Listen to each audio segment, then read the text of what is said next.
and that is that the bailout was a scam, a fraud. It was under the guise of saving banking institutions, which they saved temporarily. They were effectively taking unpayable debt, huge quantities of unpayable debt, and transferring it from private corporations to governments.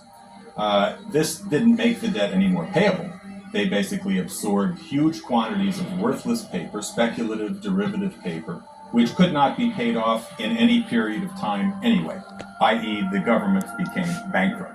Now you see this in Europe over the last years, where each country is being forced to do the same thing that was done in the US, take on the massive debts of these banks and effectively leaving them bankrupt. What you have is the growth of corporate dictatorships under the banking institutions that run the governments, corporate fascism.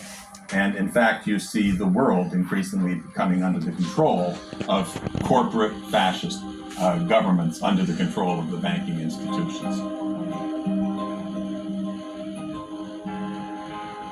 You know, if you kind of go back in history, 6,000 years or so, and you look at who controlled society 6,000 years ago in ancient Egypt, this weren't the pharaohs, they were the high priests, who basically gave us knowledge one little droplet at a time, just enough knowledge for us to survive and get by as we do today, just enough for us to get by day to day to day to day with what meager salaries we earn. Now, so on the one hand, what you had back then, you had the high priests giving us this, droplets of knowledge.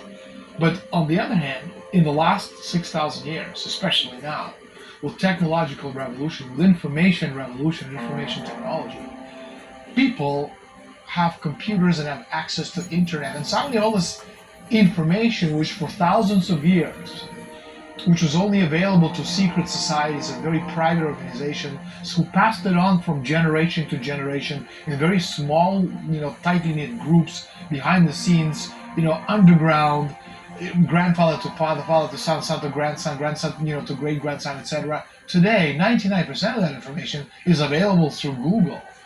And anybody sitting in the middle of an Amazon rainforest, with computer, a laptop, an internet connection, almost has the same access to the information which the secret societies have tried to protect or hide from us for thousands of years. So the dilemma for them is, what do we do? Because we must have the upper hand. So on the one hand, what you're seeing right now is they're destroying the world's economy on purpose. Because again, progress and development is directly proportional to population density. So if you have technology, you have more. If you don't have technology, if you can destroy technology on purpose, if you can go to zero growth, deindustrialization, demand destruction, there's going to get a point in the development of society where you're not going to have enough technology to support this rapid population growth, and the base of population is going to collapse.